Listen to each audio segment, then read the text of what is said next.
Boa tarde, então, pessoal. Vamos dar início, então, à aula de hoje. Hoje a gente vai ver, então, a nossa última aula a respeito de resposta natural de circuitos de segunda ordem, tá? A gente viu já nas aulas passadas, né, que as raízes da equação característica elas definem o comportamento dinâmico, né, da resposta do meu circuito de segunda ordem. E a gente viu também já dois tipos de raízes, né? Quando as raízes eram reais e distintas, que eu tinha aquele caso superamortecido, as raízes reais e iguais, né? Que foi o que a gente trabalhou na última aula, em que eu mostrei ali a dedução, né, de como que a gente chega na resposta no tempo, que fica um polinômio de primeira ordem multiplicado por uma exponencial decrescente, né? E hoje a gente vai ver o terceiro caso, tá? Que são, vamos dizer, as raízes complexas, né? Então eu vou compartilhar aqui minha tela com vocês, tá? E daí a gente já entra ali no conteúdo.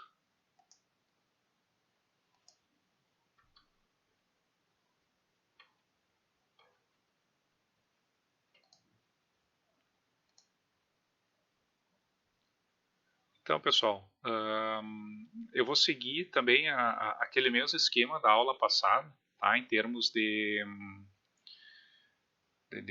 da construção dos slides, né? Tá bem semelhante, mas é como eu comentei na aula passada também, é para que vocês tenham no slide de uma aula todo o equacionamento que vocês precisam para resolver um exercício, tá bom? E também eu não vou estar acompanhando o chat aqui, tá, pessoal? Então, se tiverem alguma dúvida, podem colocar ali. Se não for uma dúvida urgente, vão escrevendo que eu vou dar uma olhada ali a cada pouco. Ou se for uma questão assim mais específica, mais urgente, né? Abre o áudio aí e me falem, tá? Que daí eu interrompo no lugar que seja para tirar a dúvida de vocês, tá certo? Então, pessoal, a gente tá nessa nossa unidade 7, né? Agora seria o item 7.7, que são os circuitos subamortecidos, tá?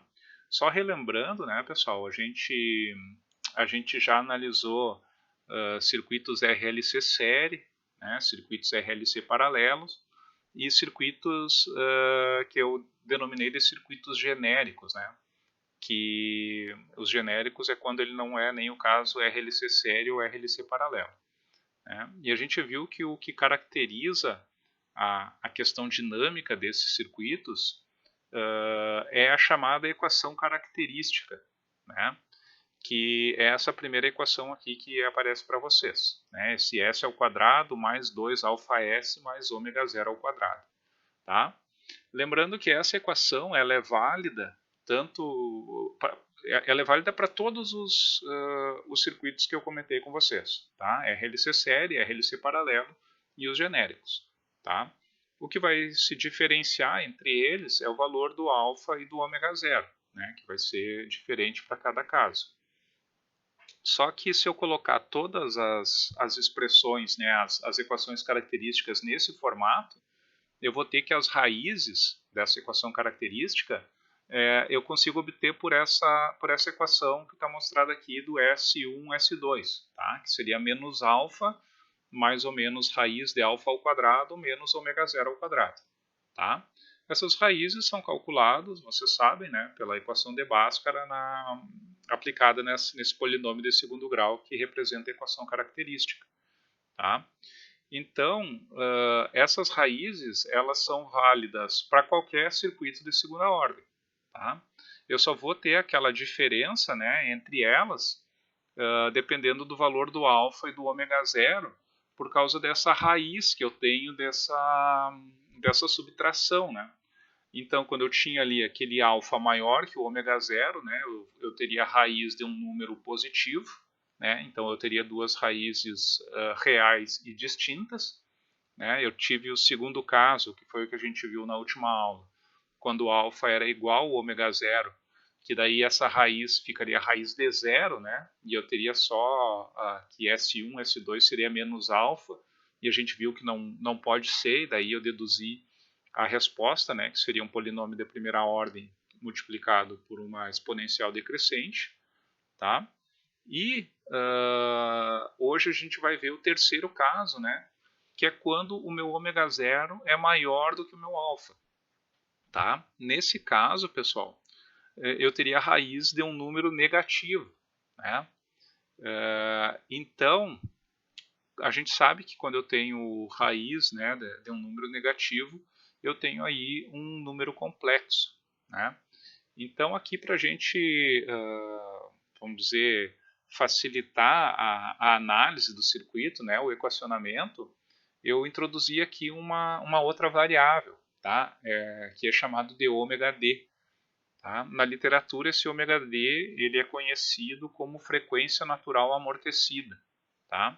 E ele é dado, então, como sendo raiz do ômega zero ao quadrado menos alfa ao quadrado. Tá? Então, não vai mudar nada, né, da maneira que vocês obtêm o alfa e o ômega zero para qualquer circuito. A única questão é que agora tem essa outra variável que está relacionada aos valores do ômega zero e do alfa. Tá? E se eu considerar esse valor desse ômega d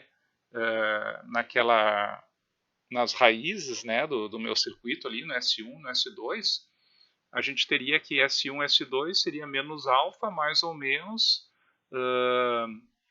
raiz de menos ômega zero ao quadrado mais alfa ao quadrado. Né? Ou seja, eu só coloquei o menos 1 em evidência, né? Que daí ficaria ômega zero ao quadrado menos alfa ao quadrado, que multiplica a raiz de menos 1. Né? E a gente sabe que raiz de menos 1 é esse nosso operador complexo aí, né? É o nosso J, que ele vale raiz de menos 1. Então, as raízes desse circuito seriam menos alfa mais ou menos J ômega d. Tá certo? Eu vou ali espiar o chat que eu estou escutando aqui e vi que chegou alguma coisa.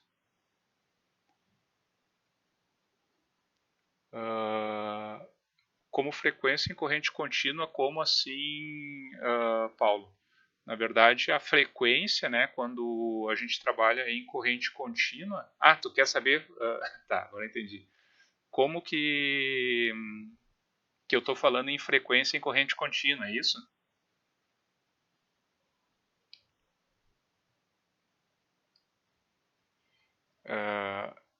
Tá. Tá. Entendi.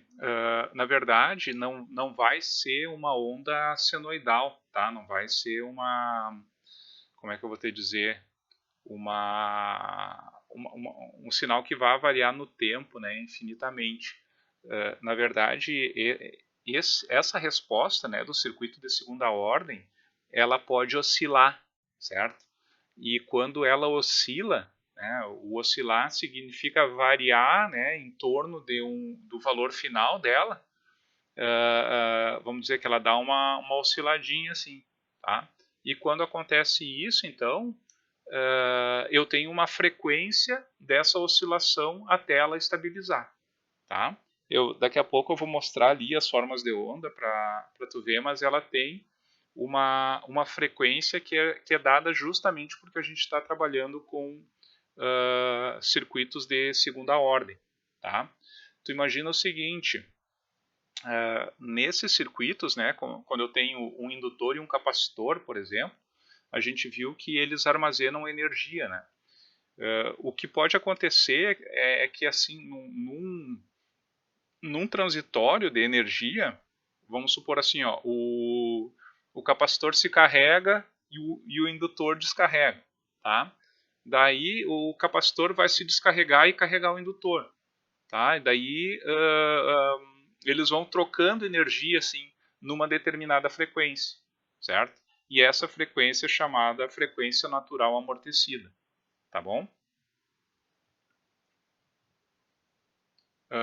Diga, Lourenço, pode falar.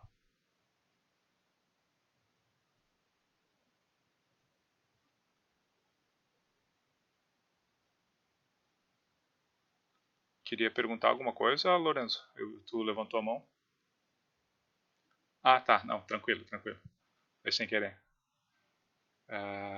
Tá, pessoal, entenderam? Eu vou voltar ali então nos slides, tá bom? Mas qualquer dúvida, vão mandando dúvida aí no chat, beleza? Então, pessoal, a gente tem agora essas nossas raízes, né, que são raízes complexas, né? Esse menos alfa mais ou menos j ômega d, tá bom?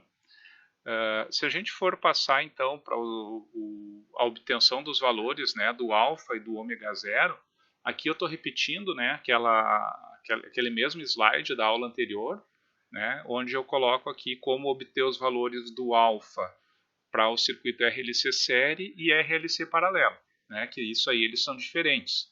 Né? Para o RLC série, o alfa seria o valor da resistência dividido por 2 vezes o valor da indutância, e para o circuito RLC paralelo seria 1 sobre 2 vezes a resistência vezes a capacitância. Tá? O ômega zero ele é o mesmo para os dois casos. Tá? Ele vale 1 sobre raiz DLC. Certo? E agora eu introduzi aqui essa nossa terceira variável, né, que é o ômega d, né, que o ômega d vale raiz de ômega zero ao quadrado menos alfa ao quadrado. Tá certo? E ali para o circuito genérico, né, vou explicar de novo, né, a gente tem que obter a equação diferencial de segundo grau, né, analisando o circuito pela lei das tensões de Kirchhoff, lei das correntes de Kirchhoff, e chegando na equação diferencial de segunda ordem, a gente vai ter a equação característica, né, que é aquele polinômio de segunda ordem, que vai me definir ali os valores do alfa e do ômega zero. Tá? E dos valores do alfa e do ômega zero eu calculo o ômega d. Tá bom, pessoal? Que é o que a gente precisa aqui para obter essa resposta. Então, para que servem essas raízes, né, pessoal? As raízes servem para a gente achar a resposta natural do circuito. Né? A gente sabe que, a gente viu lá, né, no comecinho dessa análise, que as raízes seriam um valor de A1 que multiplica E na S1T, né, mais um A2E na S2T. E agora o meu S1 e o meu S2 seria menos alfa mais J ômega D, é o S1, né? E menos alfa mais J ômega D, que seria o S2. Tá bom? Então eu chego nessa resposta aqui. Tá, pessoal? Eu posso colocar o E na menos alfa T em evidência. Então eu tenho E na menos alfa T, que multiplica A1 que multiplica E na J ômega dt, mais a 2 E na menos J ômega dt. Tá? Eu só substituir os valores das raízes, né, essas raízes complexas, na minha resposta natural. Certo?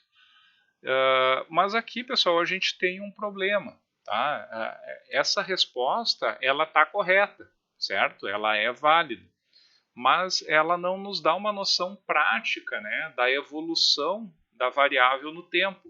Ou seja, a minha resposta natural, eu não sei como é que ela vai variar no tempo. Né? Eu não sei se ela vai ser simplesmente exponencial, ou se ela vai ser oscilatória, ou como é que ela vai ser.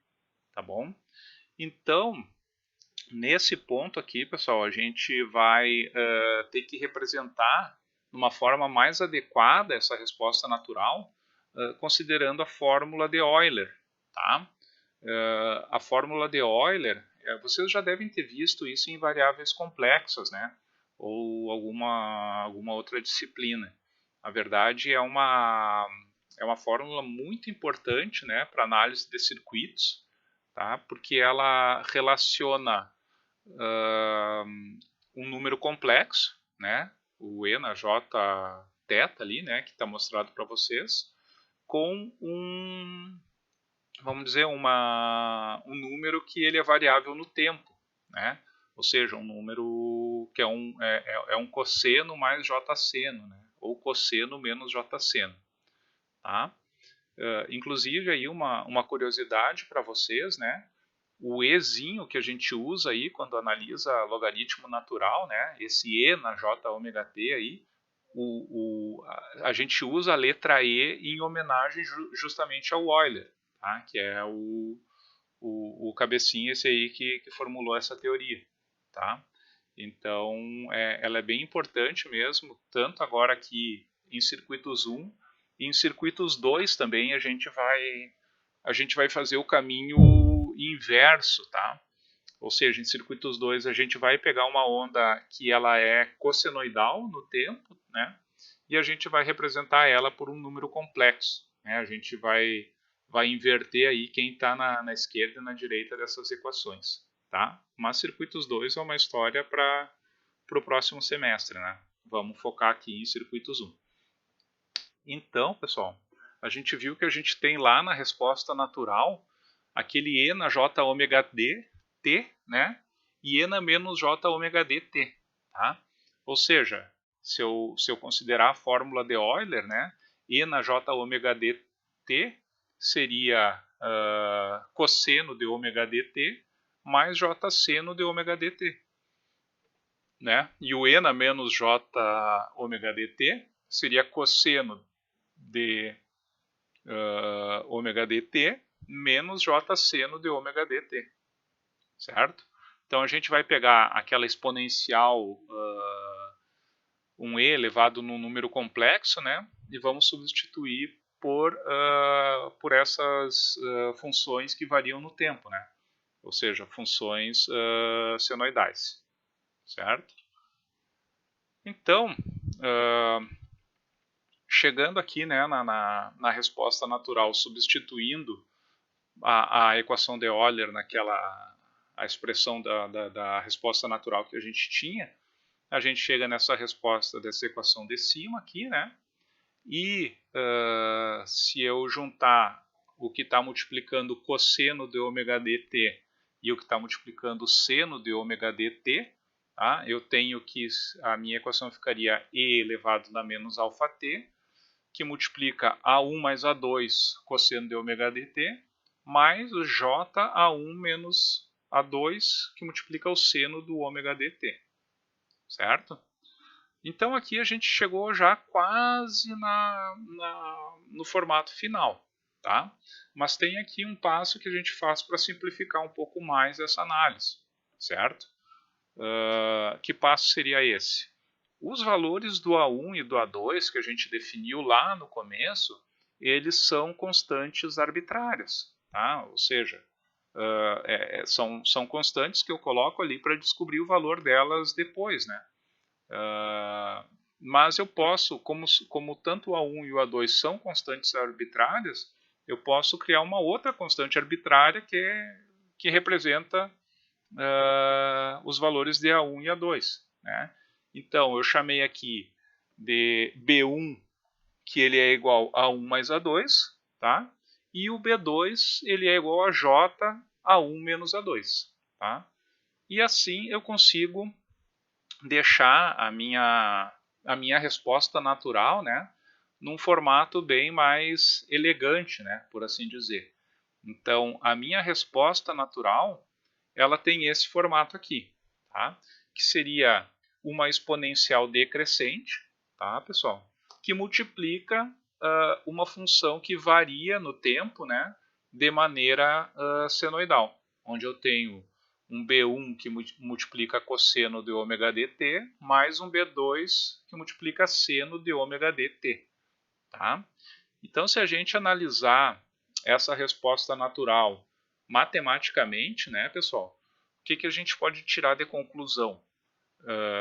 Em primeiro lugar, né, que à medida que o tempo vai passando, né, ela vai oscilar, essa função vai oscilar, mas ela também vai tender a zero, né?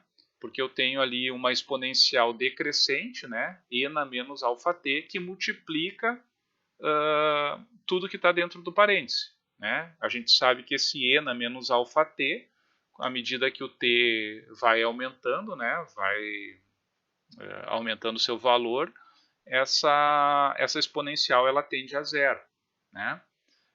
Por outro lado, né, ela vai tender a zero, mas com uma oscilação, né, entre os valores máximos e mínimos ali, né, que vai ser dado por esses termos cossenoidais. Tá certo, pessoal? Até aqui entendido? Então, pessoal, voltando, né, aquele slide, né, que eu apresentei lá desde a primeira resposta natural que a gente estudou, né, aqui eu apresento de novo a função que define a minha resposta natural, não é? E a gente pode ver aqui essa oscilação, não é, que a minha resposta natural tem até que ela chegue a zero, tá? Olha só, Paulo, isso aqui é aquilo que tu tinha perguntado, ó. Pode ver nessa forma de onda aqui em cima, não é? Que eu tenho ali uma frequência natural amortecida, né? Ou seja, uma variação senoidal, né? Com uma envoltória, né? Que é uma exponencial decrescente, tá? Então, por isso que aparece uma componente ali cossenoidal, né? E por isso que eu tenho uma chamada frequência natural amortecida, né? E se a gente for comparar, né, essa resposta, minha resposta subamortecida com as outras duas que a gente viu, a gente tem essa segunda forma de onda aqui, né, em que eu tenho a minha resposta superamortecida, né, mostrando aqui, né, que ela não passa do valor final, né? Essa aqui seria uma resposta, vamos dizer, para uma tensão num capacitor, onde a resposta forçada é igual a 24 volts, né? Então a, a resposta natural ela vai nos mostrar como que eu vou chegar, né, na minha resposta forçada no tempo, né? Ou seja, como que vai ser a minha variação no tempo até eu estabilizar naquele valor de 24 volts. Então, para o meu caso super amortecido, ela vai ser a soma de duas exponenciais decrescentes, né? Então, ela não passa em momento algum dos 24 volts. Eu tenho aquele caso crítico, né, entre os dois casos super amortecido e subamortecido. O caso crítico seria o criticamente amortecido, né, que ele passa do valor de 24 volts, mas ele não chega a oscilar, né, em torno dos 24 volts. E o meu caso subamortecido, então vocês podem ver que ele passa de 24 volts, depois ele decresce de 24 volts, passa de novo, decresce, né, ele vai ter uma determinada oscilação ali até estabilizar num valor de 24 volts, tá? Que é justamente a característica do meu sistema subamortecido, tá bom? A gente teria um caso ainda extremo, tá, pessoal, em que eu não tivesse resistência no meu circuito, ou seja, eu não tenho nenhum elemento que consuma energia, não é?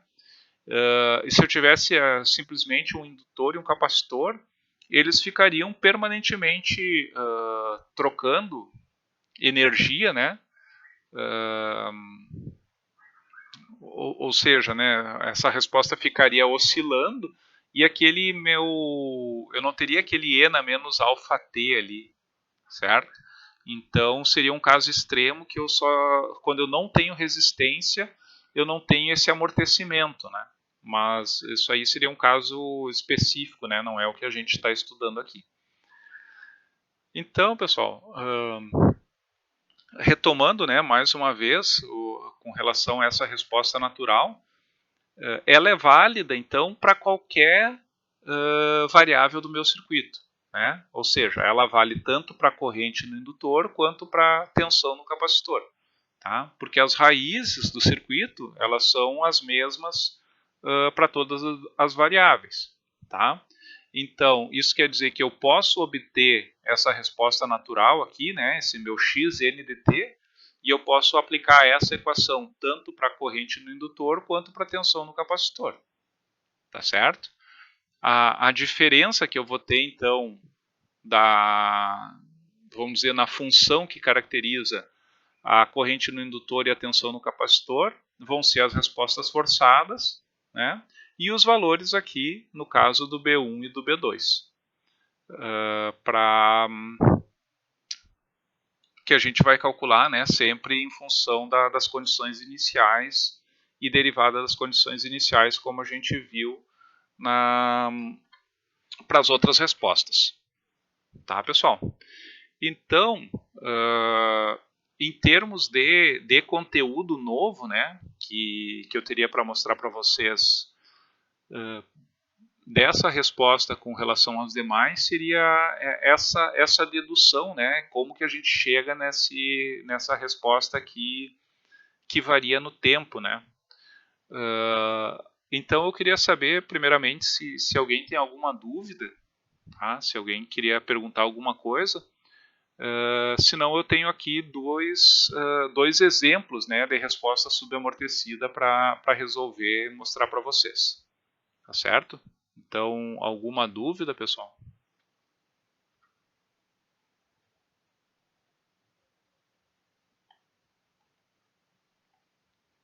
Bueno, não tendo dúvidas, então, a gente vai aqui para a solução de alguns exemplos. Tá? São esses dois exemplos aqui que eu separei para resolver com vocês. Tá bom?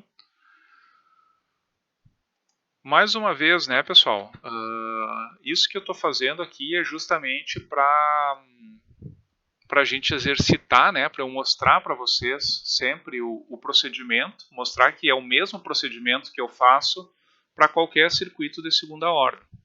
Tá? E a intenção, né, é que vocês tendo esses exemplos aqui desses procedimentos, né, vocês depois tenham base ali para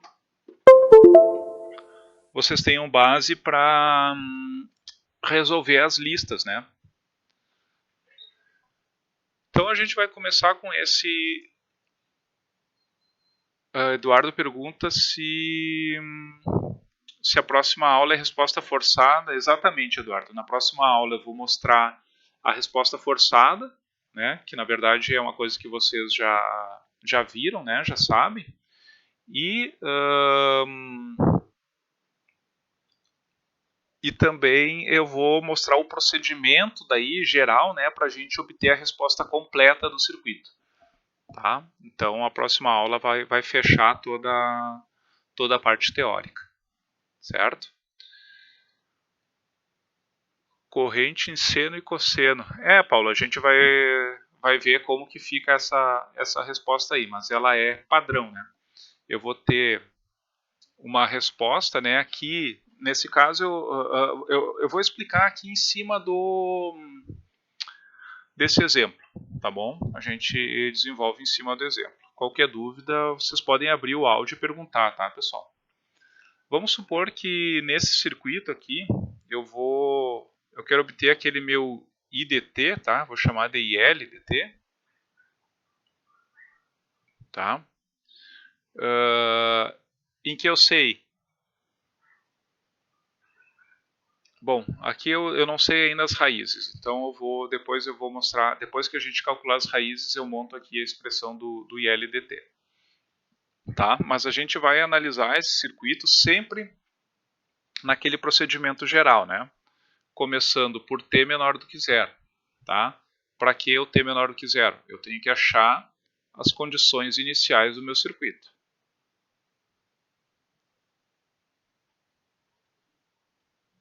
Certo? Então, para t menor do que zero, né, eu vou analisar o meu circuito, essa chave aqui estaria fechada, né, no t menor do que zero, e o meu capacitor e o meu indutor estariam em regime permanente. Né? Então, eu redesenho ali o circuito, né, eu vou ter essa fonte de tensão, resistor aqui de 4 ohms, né, o meu capacitor aqui estaria aberto, né,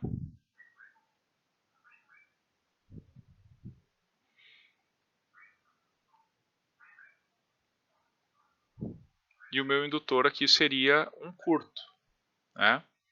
Assim que a gente obtém a resposta, a condição inicial, né? Ou seja, com meus elementos estáveis, né?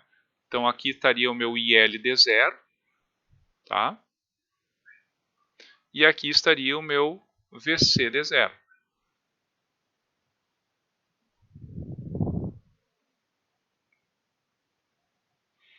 Tá, pessoal? Eu não tenho nenhuma corrente circulando por onde estaria o capacitor, né? Porque ele é um circuito aberto, então a corrente toda circula pelo resistor D4 e o D6 ohms. Né? Então eu tenho 10 volts aplicadas sobre 10 ohms. Então daqui eu tiro que o meu ILD0 ele é igual a 1 ampere, né? E o meu VCD0 ele seria a mesma tensão do resistor de 6 ohms, né, pessoal? Porque eu não tenho nenhuma queda no resistor de 3 ohms, porque a corrente que circula nele é zero. Tá? Então eu posso dizer que a tensão no meu capacitor em T igual a zero é 6 volts, né? Porque é 1 ampere vezes 6 ohms. Tá? Então aqui eu tenho as condições iniciais. Agora, para T maior do que zero, eu vou obter a derivada das condições iniciais. Tá? Ou seja, para T maior do que zero, né? Aqui a minha chave abre, né? E eu fico só com um circuito RLC série. Tá? Então eu passo a ter aqui o meu capacitor. Eu já vou associar esses dois resistores, tá, pessoal? Pode ser aqui, por exemplo, né? São dois resistores que vão estar em série, né? Então aqui eu teria um resistor de 9 ohms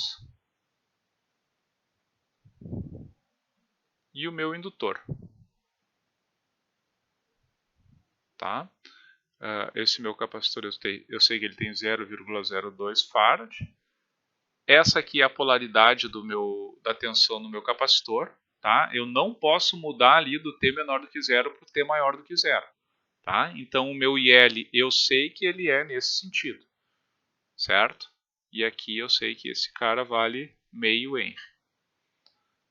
Tá? Agora eu vou ter que obter a derivada das condições iniciais, né? Meu DVC de 0 mais dt é o mesmo procedimento, tá, pessoal? Que seria IC de 0 mais sobre C, tá? Para quem não está lembrado, essa equação sai da relação entre tensão e corrente no capacitor, né? IC igual a C dVC dt, tá? Então, é só essa mesma equação em T igual a 0 mais, tá, pessoal? Isso aqui é muito importante, ó, pessoal. Se o meu VC ele tem essa polaridade, tá? O meu IC tem que estar entrando pelo terminal positivo de tensão. Certo? Eu sempre tenho que relacionar o sentido da corrente com a polaridade da tensão. Tá? Então, eu posso ver que a minha corrente C ela é igual à minha corrente IL, tá? Mas com sentidos contrários. Né? Então, o meu IC de 0 mais seria menos IL de 0. Né? Ou seja, menos 1 dividido por 0,02. Tá? Então, eu tenho que a derivada da condição inicial da tensão é menos 50 volts por segundo. Tá? E aqui o meu DIL de 0 mais sobre dt é a tensão no meu indutor em 0 mais sobre L. Tá? Aqui novamente, ó, eu tenho que relacionar a tensão no meu indutor com o sentido da corrente. Então ela é mais menos VL. Tá? Por quê? Porque a corrente está entrando aqui por cima. Né? Então o positivo tem que estar ali. Eu sei que eu tenho uma queda aqui, né, de mais menos 9 volts nesse resistor, né, porque o IL está circulando por ele, nesse sentido, causando essa polaridade de queda. Né? Então, se eu fizer a malha aqui, eu tenho mais 9 menos VC mais VL igual a zero, né, eu vou chegar aqui que o meu VL é menos 3. Tá? Dividido por 0,5 é menos 6 amperes por segundo. Tá, pessoal? Por enquanto, alguma dúvida? Depois do exercício, tá, Paulo? Depois do exercício que eu resolver, eu tiro essa tua dúvida aqui, mas eu acho bem interessante.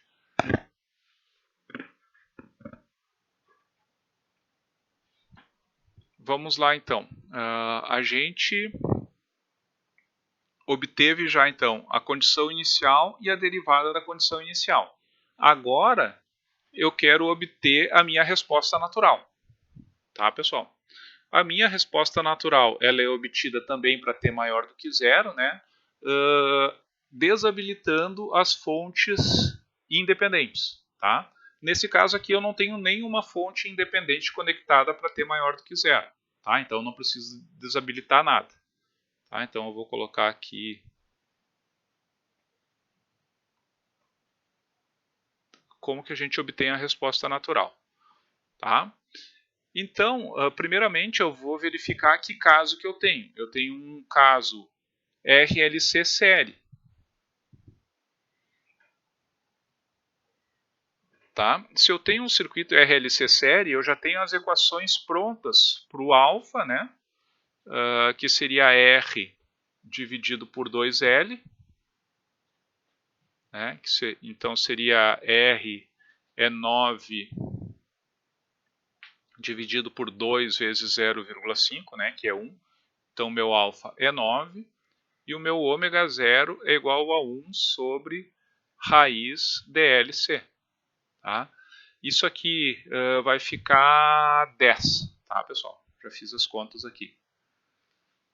Tá? Então, a gente tem um caso em que o meu ômega zero é maior do que o meu alfa. Tá? Ou seja, eu tenho um caso subamortecido.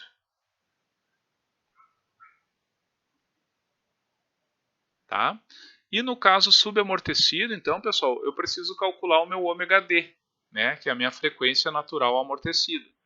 Né, que eu sei que ele vai ser raiz de ômega zero ao quadrado menos alfa ao quadrado. Né? Ômega zero é 10, né, ao quadrado fica 100, 9 ao quadrado fica 81, então o meu ômega D é igual a raiz de 19. Tá? Eu vou deixar indicado aqui essa raiz. Tá, pessoal? Então, agora eu preciso escolher, né, quem que eu vou calcular aqui, se vai ser a corrente no indutor ou a tensão no capacitor. Tanto faz. Tá? Eu vou começar aqui pela corrente no indutor. Tá? O meu ILDT, tá? a resposta da corrente no tempo, ela vai ser igual à resposta natural, porque eu não tenho resposta forçada nesse circuito. Tá? Mas eu vou usar a expressão, né, que a gente obteve em aula. E na menos alfa t, que multiplica B1 cosseno de ômega dt, mais o meu B2 seno de ômega dt. Tá, pessoal? Então, aqui, agora o que eu vou fazer, primeiramente, eu vou pegar os valores do alfa e do ômega d, que eu já obtive, né? E vou substituir nessa expressão. Ou seja, o meu IL dt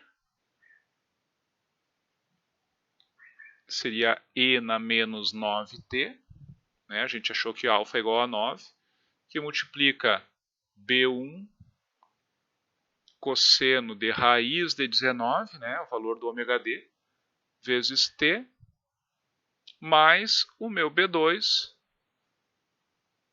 seno de raiz de 19 vezes t. Tá, pessoal? Então, sempre o último passo num circuito desses, né, para a gente obter, são os valores das constantes arbitrárias, né, que a gente sempre chamou de A1 e A2, mas no caso aqui do subamortecido a gente chamou de B1 e B2. Tá? Não faz diferença. Então, para a gente achar os valores do B1 e do B2, eu preciso aplicar as condições iniciais, né? As condições iniciais seriam o meu IL D0, né? Que eu obtive lá no começo do exercício, né? IL D0 igual a 1, e da derivada do IL D0, né? Que seria esse que eu obtive aqui nesse segundo passo. Então, antes de eu aplicar as condições iniciais, eu preciso derivar essa expressão. Tá? Então, eu preciso derivar a expressão da corrente do indutor. Tá? Isso aqui é o que vai dar mais trabalho para vocês, tá, pessoal? Acredito eu, que é essa questão matemática aqui, né? Então, a derivada da corrente, como essa corrente ela é, vamos dizer, o produto de duas funções, né? Seria a derivada do primeiro vezes o segundo, mais o primeiro vezes a derivada do segundo. Tá? Isso aí também vocês já viram bastante, né? O interessante é que aqui, a partir do momento que a gente coloca nesse formato padrão, essa derivada sempre vai ter essa resposta aqui, tá, pessoal? Então, a derivada de e na menos 9t, né? Eu tenho menos 9 que multiplica a e na menos 9t. Tá? Isso vezes tudo que está no parêntese, né? Que é a segunda função. Então, fica B1 cosseno de raiz de 19t mais o B2 seno de raiz do 19t. Mais, então, o primeiro, né, vezes a derivada do segundo. Então, fica e na menos 9t. Tá? Aqui agora que entra essas derivadas de cosseno, derivadas de seno, tá, pessoal? Mas a gente sabe aqui que... Eu vou colocar aqui uma expressãozinha aqui para vocês, tá? Da derivada aqui do seno e do cosseno, né? A gente sabe que... Vou chamar aqui de A cosseno BT, tá? Se eu derivo essa função aqui, né? Eu sei que isso aqui vai ser igual a... O B sai multiplicando, né? Então, B vezes A vezes menos, né? Seno dBt. Tá?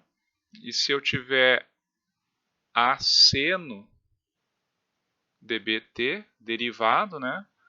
O B também sai multiplicando. BA, só que agora não fica menos seno, né? Fica cosseno. Multiplica cosseno dBt. Tá? Isso aí são expressõezinhas ali de derivadas de seno e cosseno, né? Então, o raiz do 19 aqui, né, pessoal, quando eu derivar B1 cosseno raiz de 19t mais B2 seno de raiz de 19t, o raiz de 19 ele vai ser, eu posso colocar ele em evidência, né? Então, raiz de 19 aqui, né? Que multiplica então a derivada do cosseno é menos seno, né? Então, menos B1 seno raiz de 19t. E agora, no caso aqui, mais B2 cosseno raiz de 19 vezes o t. Tá, pessoal? Então, essa aqui é a derivada do meu IL dt. Tá? Então, agora o que eu tenho que fazer é aplicar as condições iniciais, né? Ou seja, nessas duas funções aqui, né, na função do meu IL dt e da derivada do IL dt, eu tenho que substituir t igual a zero. Tá? Então, eu sei que o meu IL de zero, né, eu vou pegar aqui em vermelho e vou marcar aqui para vocês, ó, pessoal. Esse E na menos 9t, ele tende a 1, né? É E elevado a zero, tá? O seno de zero, né? Se eu substituo t igual a zero, o seno de zero é zero. tá? E cosseno de 0 é 1, né? Então, o meu IL de 0, se eu substituir esses valores aí, eu vou achar que ele é igual a B1, né? Que isso aqui é igual a 1, né? A gente achou lá no começo do exercício, tá?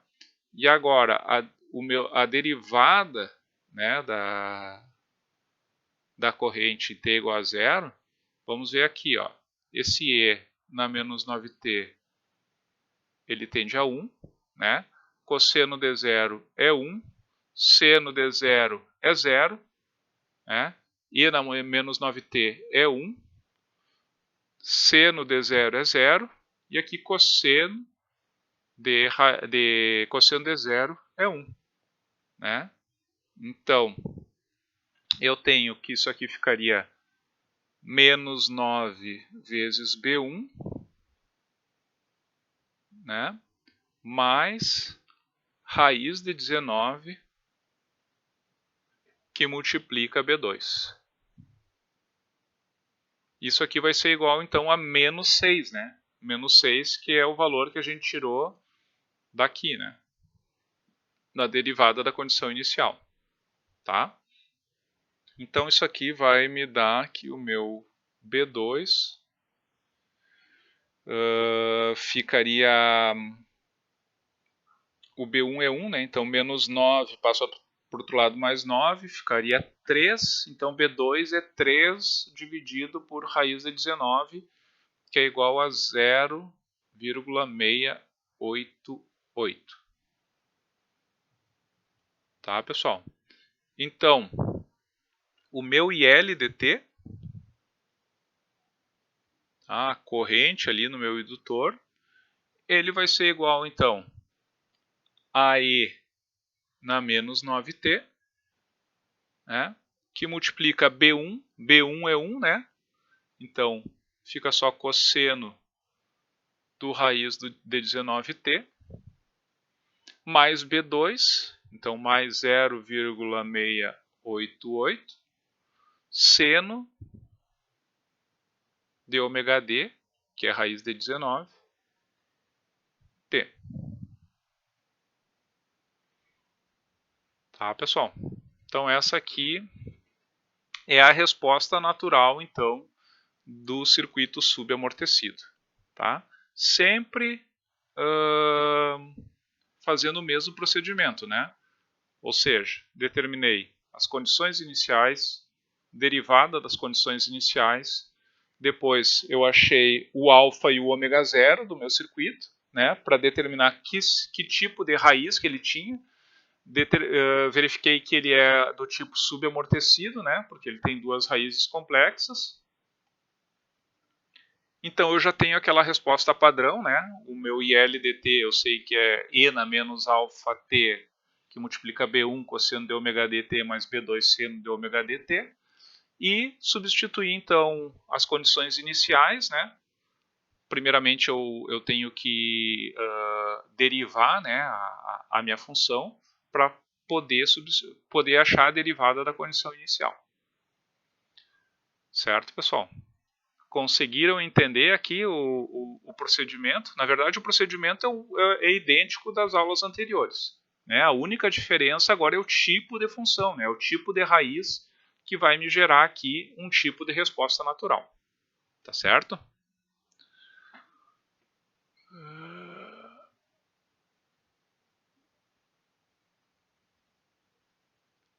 Podia deixar... deixa eu ver aqui o que tu perguntou aqui, Paulo. Podia deixar menos 9 igual a raiz de 19. Menos 9 igual a raiz de 19.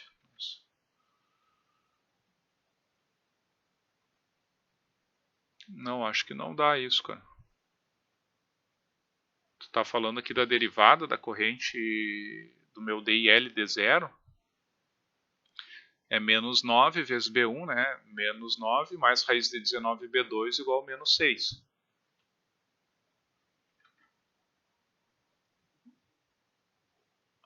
Para o B1... Não, mas o B1 eu tiro aqui do meu IL de 0, né? Aqui dessa expressão. O meu IL de 0, E na menos 9t é 1, né? Que multiplica B1 vezes cosseno de 0, então B1 vezes 1, mais B2 vezes seno de 0. Seno de 0 é 0, então o B2 aqui tende a 0, né? Então fica B1 igual à condição inicial, B1 igual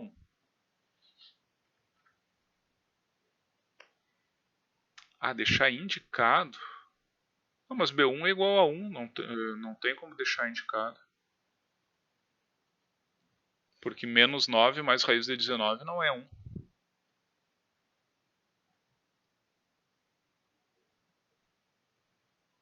Né? Agora, com relação aqui, Paulo, que tu tinha perguntado sobre o que acontece, né, com o capacitor, eu vou explicar aqui para a questão do indutor, né? Nos seus devidos tempos, o que tu quis dizer com isso? Tu quer saber em t menor do que zero, t igual a zero menos e t igual ao infinito? Ou é alguma outra questão?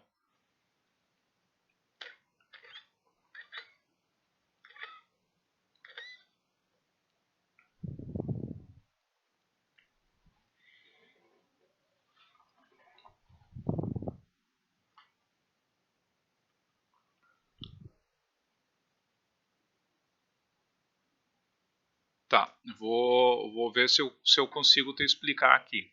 Tá? Vamos começar aqui com t igual t menor do que zero, tá? Para a gente calcular a condição inicial. Tá? Se a gente pegar aqui no circuito, como que a gente calcula a condição inicial? O t tem que ser menor do que zero, então essa chave vai estar fechada, né? E os meus elementos eles vão estar em regime estável, tá? Ou seja, o meu indutor é um curto e o meu capacitor aqui é um circuito aberto, tá? Ele sai fora do circuito. Então, essa corrente que circula aqui pelo curto, que é o indutor, é o meu IL de zero, né? Que é justamente essa aqui que eu calculei. Tá? Por isso que ela fica IL de zero igual a 1. Tá? No caso do meu circuito em t igual a zero mais, tá?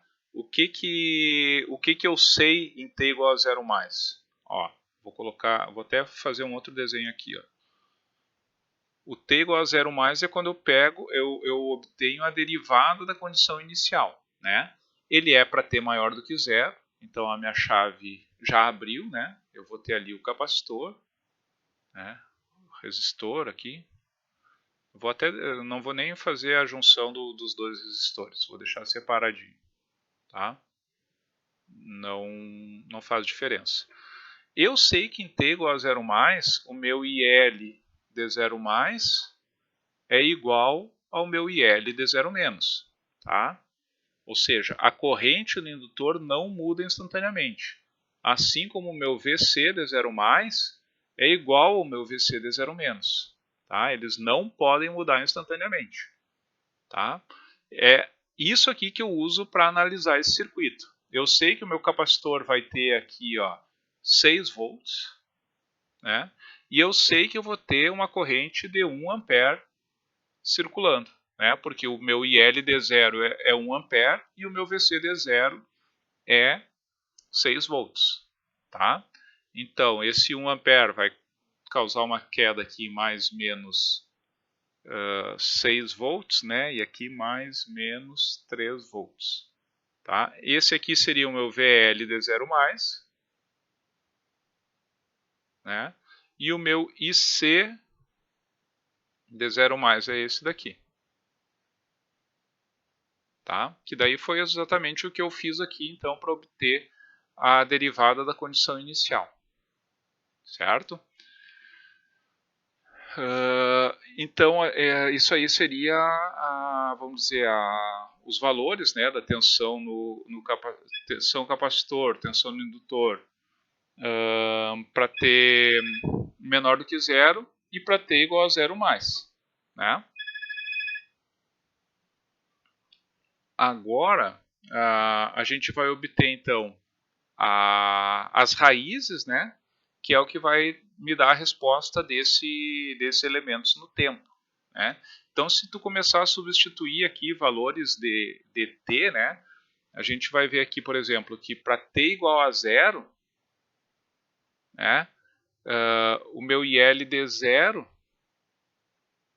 ficaria e elevado na zero, né, que é 1, que multiplica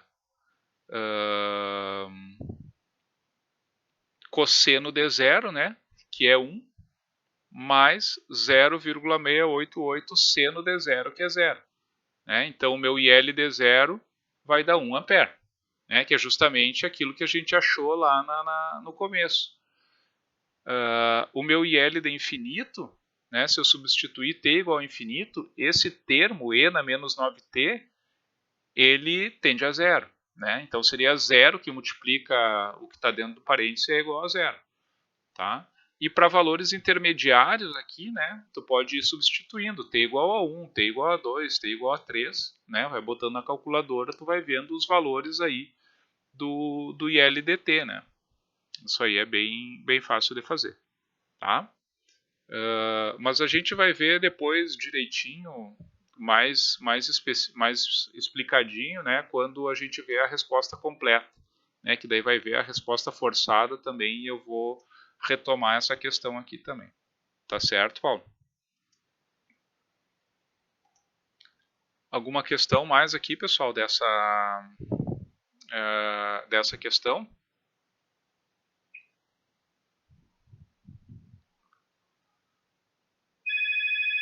Eu vou pegar aqui, então, um segundo exemplo, tá? Para a gente fechar essa parte. Mais uma vez, tá, pessoal? Os exemplos vão ter sempre o mesmo procedimento de resolução. Tá? É isso que eu quero que vocês aprendam, tá? A parte de procedimento mesmo, né? Porque nem que seja por repetição, daí vocês vão conseguir aprender, tá? Tenho aqui então um circuito de segunda ordem, tá? Porque ele tem ali o indutor e o capacitor. Só ver se não ficou nenhuma pergunta lá, tá? Não tem nenhuma pergunta. Mas vamos aqui então para esse segundo exemplo, tá? Da mesma forma que a gente fez antes, né? Primeira coisa, eu tenho que analisar em t menor do que zero, tá? Para achar as condições iniciais. Que condições iniciais? IL de zero e o meu VC de zero. Tá? A condição inicial sempre são essas duas variáveis. Tá? Isso aqui é obtido para t menor do que zero com os meus elementos reativos ali, né, o indutor e o capacitor, estáveis, né? Ou seja, o capacitor é um circuito aberto e o indutor é um curto-circuito. Tá? Então eu teria essa configuração aqui de circuito.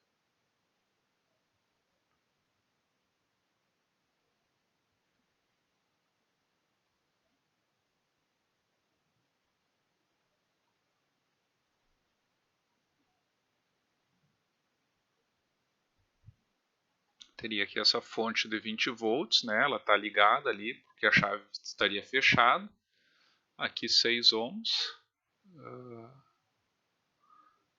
12 ohms, aqui 12 ohms também.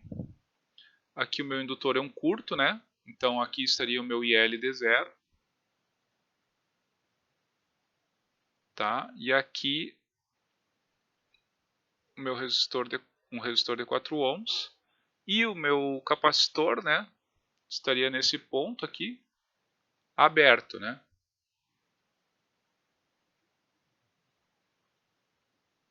E aqui estaria então o meu VC de zero.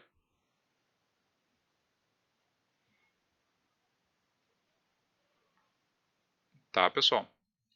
Então, em primeiro lugar, para obter então essas condições iniciais aqui, eu tenho que analisar esse circuito. Tá? Isso aqui associação de resistores, tá? Eu tenho nesse circuito aqui o resistor de 12 ohms da esquerda estaria em série com o de 48 ohms, e que dá um de 60, né, em paralelo com 12, tá? Que ficaria um resistor de 10 ohms, desses três aqui que estão associados, tá? E daí fica em série com 6 e 4, então eu tenho uma resistência total aqui de 20 ohms, tá? O que faz com que o meu IL de 0 ali, né, meu IL de 0 seja 1 ampere, tá? Eu fiz aqui uma divisão de corrente entre essas resistências, né? E descobri que aqui eu vou ter uma queda mais menos... deixa eu ver quanto é que ficou aqui. Isso aqui vocês podem fazer com calma depois, tá, pessoal? Mas fica 2 volts aqui, nesse resistor. Tá? Então, eu fazendo essa malha bem da esquerda aqui, né, para achar o meu VCD 0, eu vou achar que VCD 0 vai ser igual a 12 volts. Certo, pessoal? Se vocês ficaram com dúvida aqui nessa análise, me perguntem depois que eu explico melhor, tá? Mas eu estou passando meio por cima porque é matéria já vista, né? Essa matéria da primeira parte da disciplina, tá? Agora, então, eu vou analisar, né, para t maior do que 0. Na verdade, assim, eu posso analisar para t igual a 0 mais, né, para achar as derivadas da condição inicial. Então, em t igual a 0 mais, eu tenho aqui o meu capacitor.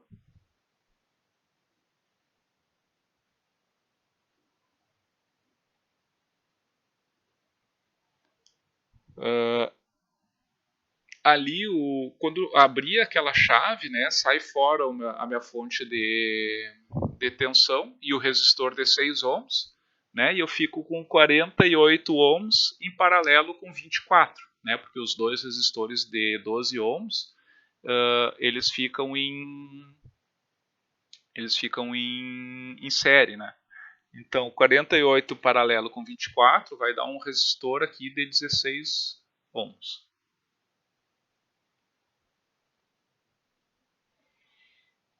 Tá? Ali eu tenho o meu indutor. E aqui o resistor de 4 ohms.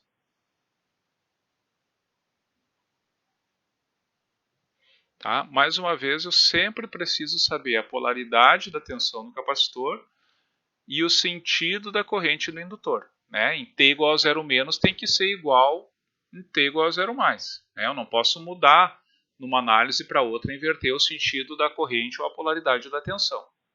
Tá? Então aqui, né, a gente pode ver de novo que a derivada da tensão em 0 mais, né, seria o IC de 0 mais sobre C, né? O meu IC de 0 mais aqui, né, pessoal, ele tem que estar entrando pelo terminal positivo de tensão, né? Ou seja, IC igual a menos IL, porque eles estão em sentidos opostos.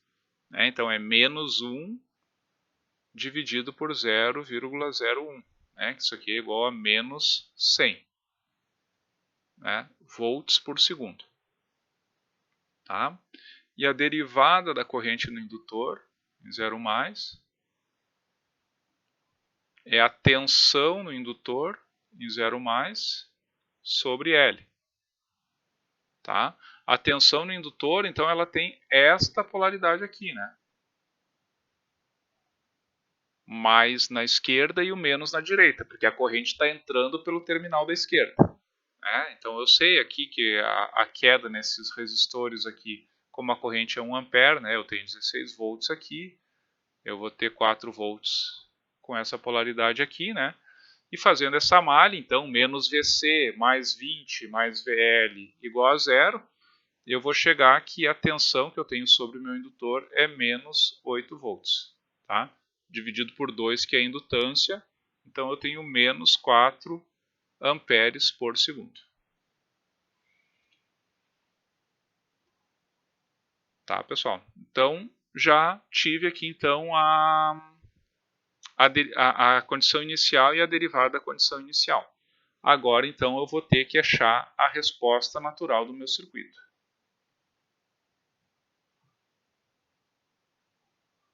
Tá? Como é que eu faço a resposta natural? É para t maior do que zero, né? Com as fontes independentes desabilitadas. Nesse caso, já está desabilitado porque eu não tenho fonte independente conectada para t maior do que zero. Então, eu tenho aqui de novo um circuito RLC série, né? Com esses valores aqui que eu tenho em cima, né? Ou seja, alfa igual a R sobre 2L, né? O R é 20 dividido por 4, né? Então, alfa é igual a 5. E o meu ômega zero é 1 sobre raiz DLC, né? Que vai dar 7,07, tá? Pelos valores que eu tenho aí no meu circuito. Então, o meu ômega D, né? Como eu sei que eu tenho o ômega zero maior que o alfa, eu tenho o caso subamortecido. Então, eu tenho que calcular o ômega D, né? Que seria a raiz de ômega zero ao quadrado menos alfa ao quadrado. Tá? Isso aqui vai dar 5. Tá, pessoal? Então, aqui, né, eu vou calcular de novo aqui a corrente no indutor. E LDT vai ficar E na menos alfa T, né? O alfa é 5, então E na menos 5T, que multiplica B1 cosseno de ômega dt, então cosseno de 5t, tá? Esses 5 não é o mesmo 5, tá, pessoal? Não quer dizer que é a mesma variável, tá? O e na menos 5 é menos alfa t, e o cosseno de 5t é cosseno de ômega dt, tá? Mas aqui deu a coincidência, né, do alfa e do ômega d terem o mesmo valor, tá? Mais B2 seno de 5t. Tá? Então, mais uma vez, o procedimento é derivar a corrente no indutor, né?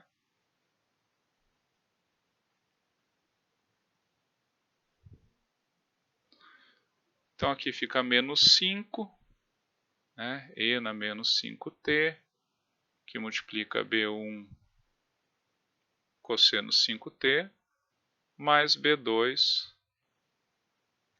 seno 5t. Tá? Então, isso aqui é a mesma coisa que a gente fez no exemplo anterior, né? Mais a primeira função, e na 5t, que multiplica aqui agora 5, né? Que o 5 fica em evidência nas duas derivadas, que multiplica menos B1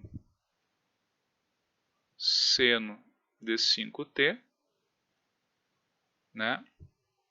Mais B2 cosseno de 5t. Tá? Fiz aqui a derivada da função. E agora, então, eu vou aplicar t igual a zero nessas duas funções, né? Ou seja, IL de zero, aqui vamos marcar de novo, né? E na menos 5t tende a 1, cosseno 5t, cosseno de zero é 1, né? Seno de zero é 0. Tá? Então, quer dizer que L de zero novamente é igual a B1, né? Que novamente é igual a 1, né? Por coincidência. Tá? E a derivada da corrente, né?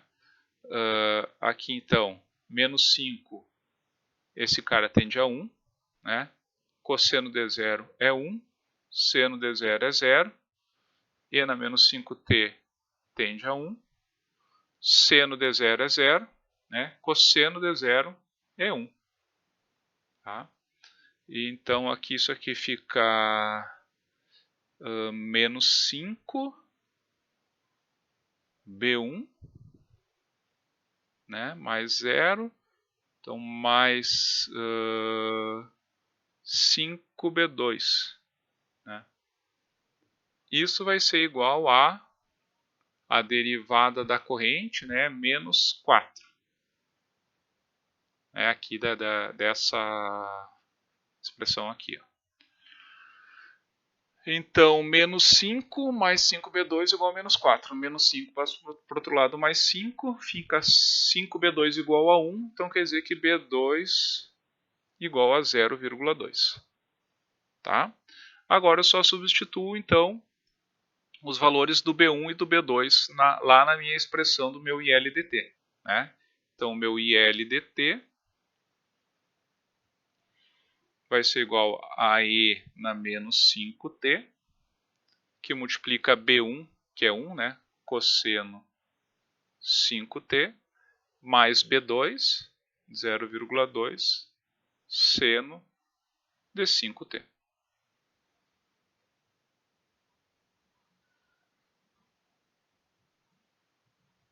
Certo, pessoal? Alguma dúvida, pessoal, até por aqui?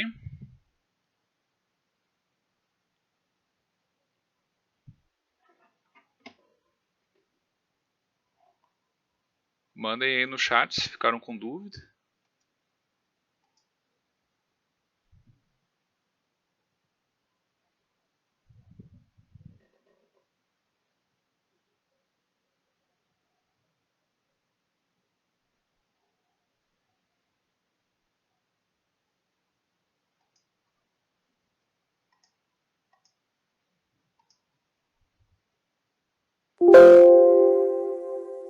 Calcular o VC? Posso calcular o VC também, Evelyn, sem problemas.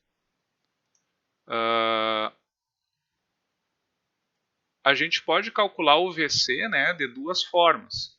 A gente pode usar o mesmo procedimento, todo esse procedimento aqui, ó, vou circular em azul aqui.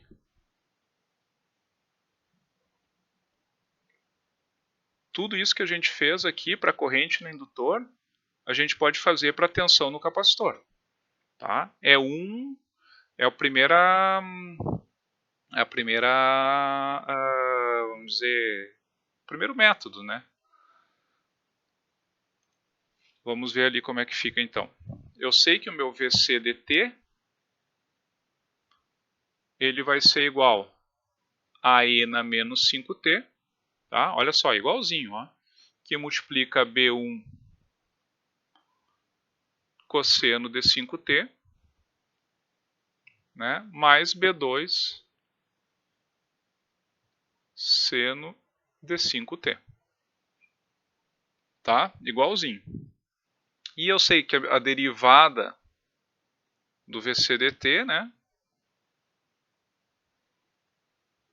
vai ser igual a essa mesma função aqui, ó, pessoal. Essa função é idêntica aqui para minha derivada. Tá? Então eu vou só deixar 3 pontinhos aqui porque ela é igual. Depois eu só vou substituir t igual a 0. Tá? Então eu sei que o meu VC de 0 é igual a B1. Né? Se a gente substituir ali no VC de t igual a 0, eu vou achar que VC de 0 é igual a B1. E daí o meu B1 vai ser igual ao meu VC de 0 que eu achei lá em cima, ó, 12 volts. Então aqui nesse caso o B1 vai ser igual a 12. Tá? E a derivada da tensão deve ser de 0 dt, tá? Eu vou analisar ali disso que a gente fez na esquerda, né? Vai ficar menos 5 vezes B1.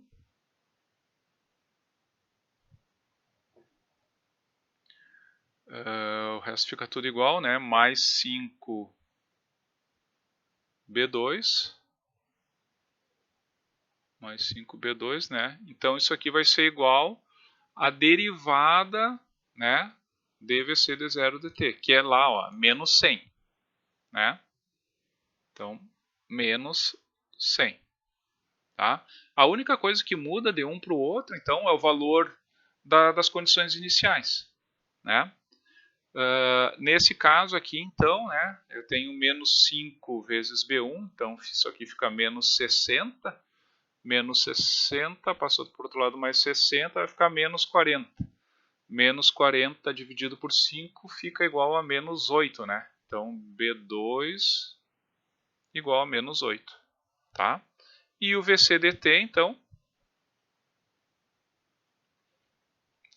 é e na menos 5t, tá?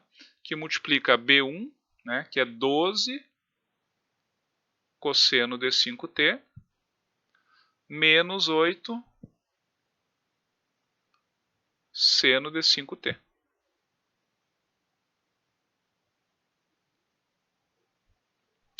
Certinho? Entendeu, Evelyn? Nesse caso aqui, né, como a gente já fez todo aquele cálculo ali vamos dizer, da derivada da função, toda essa parte aqui que está feita em azul aqui, né, que é o mais complicado, eu até prefiro obter o meu VC dessa forma, né? Mas nada me impede de eu obter o meu VC analisando lá pela... Eu vou redesenhar aqui o circuito para vocês, né? Esse aqui seria o meu VC, né?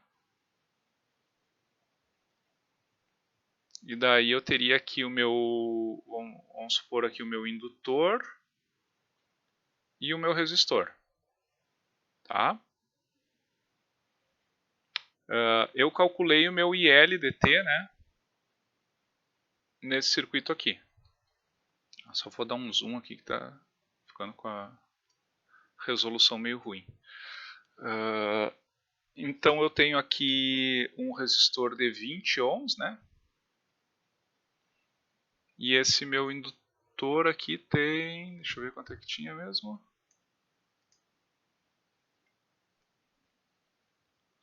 2 Henry.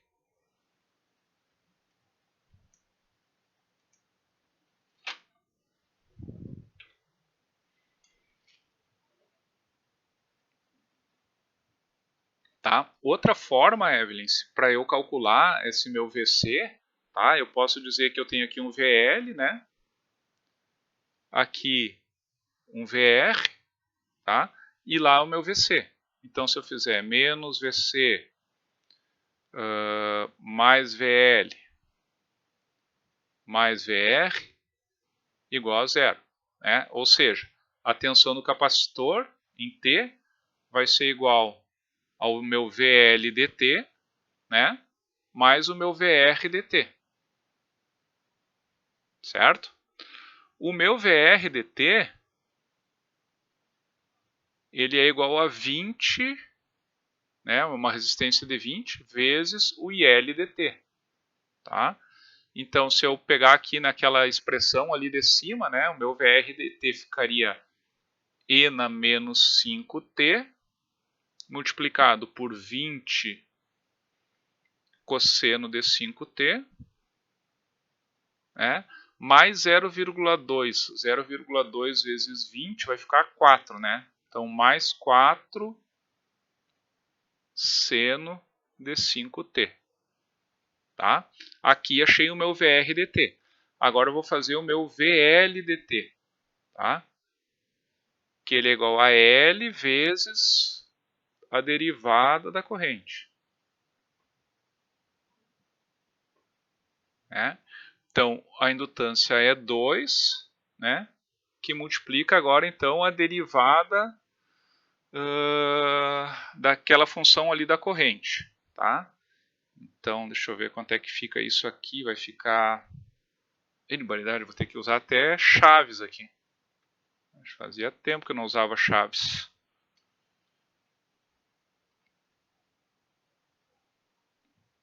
Porque eu tenho ali a primeira expressão que é menos 5. Menos 5 e na menos 5t, né, que multiplica cosseno de 5t mais 0,2 seno de 5t. Tá? Essa aqui foi a derivada do primeiro, né, derivada de e na menos 5t vezes o segundo. Agora mais o primeiro vezes a derivada do segundo, né? Então o primeiro é e na menos 5t e na menos 5t. A derivada do segundo eu sei que o 5 sai para fora, que multiplica menos seno de 5t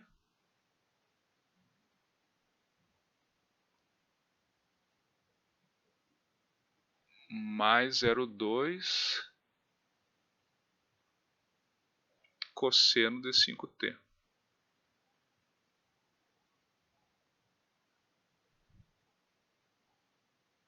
Viu só por que eu prefiro usar lá aquele primeiro método lá?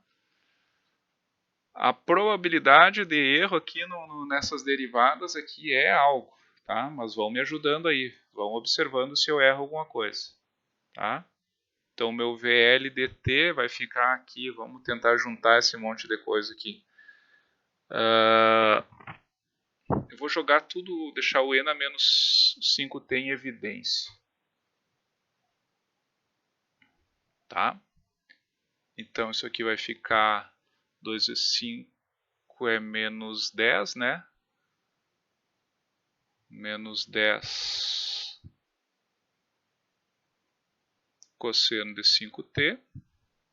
Daí, menos 10 vezes 2 fica menos 2 seno de 5t.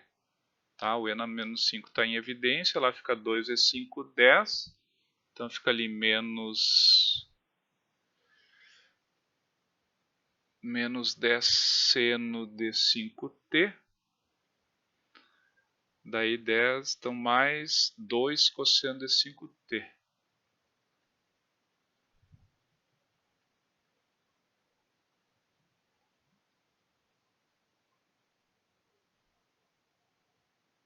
Vou ter que botar uma bolsa de gelo na cabeça depois, viu? Obrigado, tá, Evelyn? Vou lembrar disso.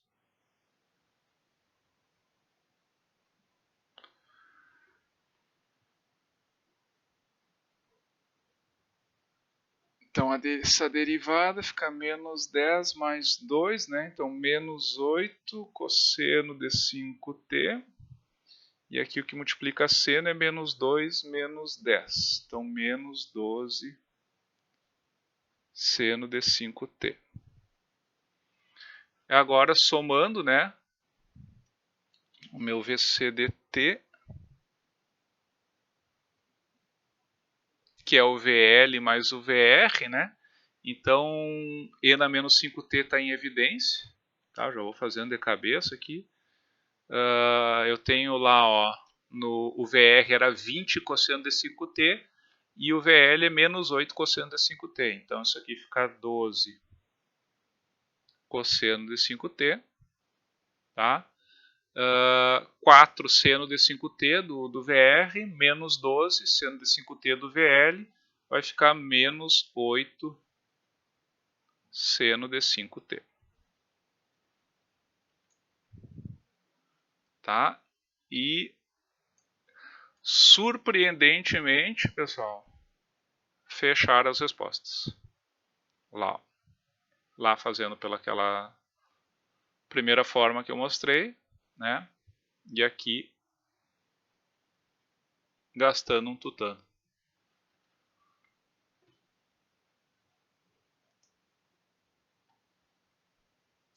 Certo, Evelyn? Tá satisfeita agora? Chega a estar correndo uma gotinha de suor aqui da testa.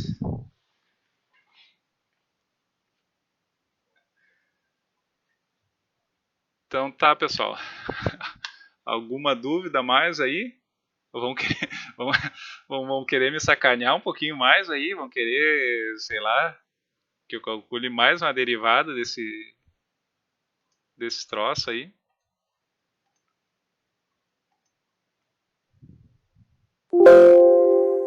Não estou conseguindo ligar minha câmera aqui. Não vou conseguir mostrar as olheiras que eu tô aqui para vocês. Mas tranquilo. Boa, Matheus. Vão mandando aí, vão mandando mais coisinha no chat aí que eu tô pegando umas ideias boas para a prova de vocês também.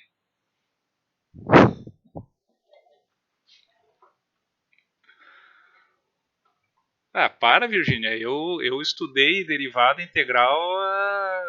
Olha, eu tenho até vergonha de dizer para vocês o tempo. Se eu disser que a minha calculadora, eu peguei esses dias aqui, me agapei, eu olhei atrás dela, a data de fabricação dela é 1993, né? E eu comprei ela em 98. Foi mais ou menos quando eu aprendi a fazer derivada integral. Para vocês está bem mais fresco na cabeça, vocês aprenderam ano passado ou um pouquinho mais, né? Para vocês que é fácil. Certinho então, pessoal. Alguma dúvida mais aí?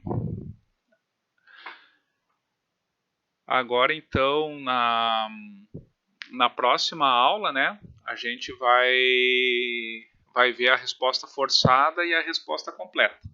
Né? A resposta forçada, vocês já viram, na verdade, eu vi na primeira aula dessa parte aí, eu vi condição inicial e resposta forçada tudo junto, né, porque é bem simples, mas daí eu vou, vamos dizer, estabelecer esse procedimento que vocês vão ter que fazer aí em cada exercício para poder chegar na resposta completa.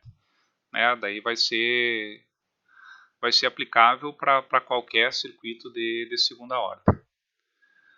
Certinho, pessoal?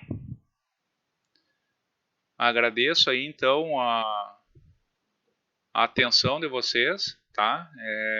Eu brinco aqui com vocês, mas é bem na boa, tá? Eu prefiro que vocês façam essas questões aí, participem, tá?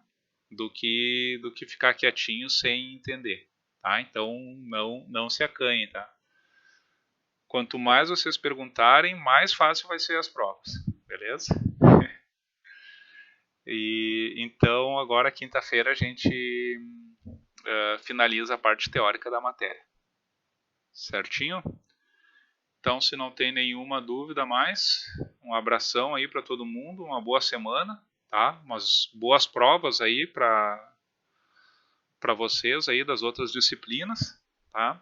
E vamos organizando aí, eu vou organizando com vocês ali no WhatsApp e tudo mais para a gente planejar as próximas aulas, tá certo? Valeu aí, Pietro, abraço. Feito, Leonardo, até mais.